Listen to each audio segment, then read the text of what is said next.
Now, how about customizing Illustrator's interface? We can pretty much customize whatever we want here inside Illustrator CS4. For example, my palettes here. I'm going to click on that gray bar and go back into the expanded view mode here. What I could do if I wanted to is I could tear some of these palettes away from the right-hand side. So I'm just going to grab the palette tab right up at the top. It doesn't matter what palette. This is the same for all of the palettes here inside Illustrator. And I'm just going to click and drag on that tab and tear that guy away. Now he's floating in the middle of my screen here.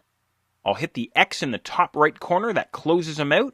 So all you do is you grab the tab, pull them way out. I could actually drag on this top gray bar if I wanted to, move them around wherever I want to. Again, things are completely customizable here inside Illustrator. I could even drop these guys way over on the left-hand side if I wanted to. So now I could have this effect. If I wanted to, I could take the gradient palette and drag him into the swatches palette, something like this. I'll see a blue frame show up there. That means if I let go of my mouse, the two palettes are now connected together inside what we would call a palette group.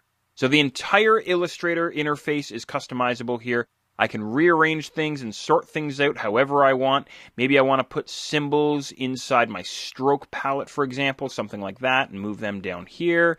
Maybe I'll grab my layers and drop him in with color, something like that. I can do whatever I want. So as you work more and more with Illustrator, you'll get a feel for what palettes you want to use and what palettes seem to go with other palettes. You can set things up however you like. Now, what I'm going to do here is I'm going to switch back to my Essentials workspace here, just by choosing Essentials from the drop-down menu up on the application bar. That takes me all the way back to where I started. And maybe I decide I want to create my own custom workspace. So I'll expand things out here a little bit. And I'll start doing some rearranging. I'm going to take my Appearance palette and my Layers palette. I'll drop them into the same palette group. I'll put the Stroke up with the Color and the Color Guide. I'll drop Swatches in there as well. Brushes I'm not going to use, so I'll close him. Symbols I'm not going to use. I'll close him as well.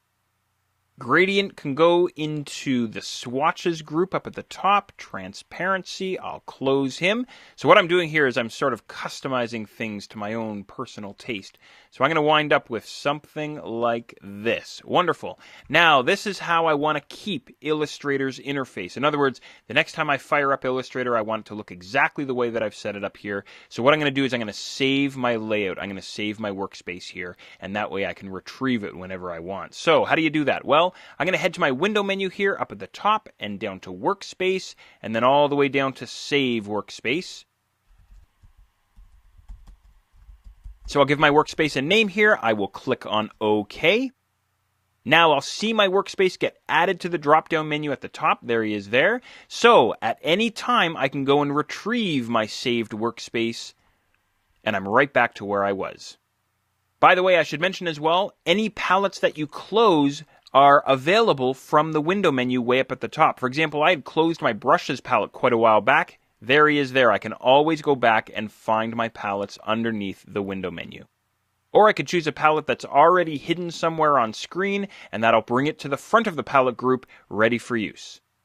Okay, so there's how to create your own custom workspaces. What else can I customize here inside Illustrator? Well, how about some keyboard shortcuts? Here's a command that I use quite often. I love this command, but there's no keyboard shortcut for him. And he's buried deep inside Illustrator's menus. He's found underneath Object, and then down to Path, and then Cleanup. And what this guy will do is clean up any stray points or stray paths inside my artwork. So there's no keyboard shortcut for him there. I can see in the menu there's no keyboard shortcut set for this guy. So I'm going to go and set one of my own. So how do you do it? Well, I'm going to go up to the Edit menu inside Illustrator and all the way down to Keyboard Shortcuts. That brings up my Keyboard Shortcuts dialog box. Make sure your menu up at the top is set to Menu Commands. And that Cleanup command was found underneath Object, Path, and there's Cleanup right there. No menu command. So what I'm going to do is I'm going to click inside this shortcut column here, and I'm going to type in a new shortcut for this Cleanup command. I'll try Control-Shift-1, or if you're on the Mac, you could try Command-Shift-1. That'll lock that in for that command. Of course, alternatively, I could remove a shortcut from an existing command, maybe join up here. I could highlight him, and then I could choose Clear down at the bottom. Now, notice as soon as I added in my Cleanup shortcut, The keyboard shortcut set way up at the top of the dialog box has now been changed. It's now set to custom. It was Illustrator defaults before. So I'm going to click on Save here, and I'll name this as well, Jeff's Shortcuts. And by the way, you know what I could do is I could click on Export Text, and what that would do is export a text-based file listing out all of the keyboard shortcuts that I have set here inside Illustrator. And of course, that's a printable list as well. Okay, great. I'm going to click on OK here. Let's see if it actually worked. I'm going to go back to Object, down to Path, and sure enough, Control-Shift-1 has now been set for cleanup. So there you go. There's how you can customize Illustrator's keyboard shortcuts as well as creating your own workspaces.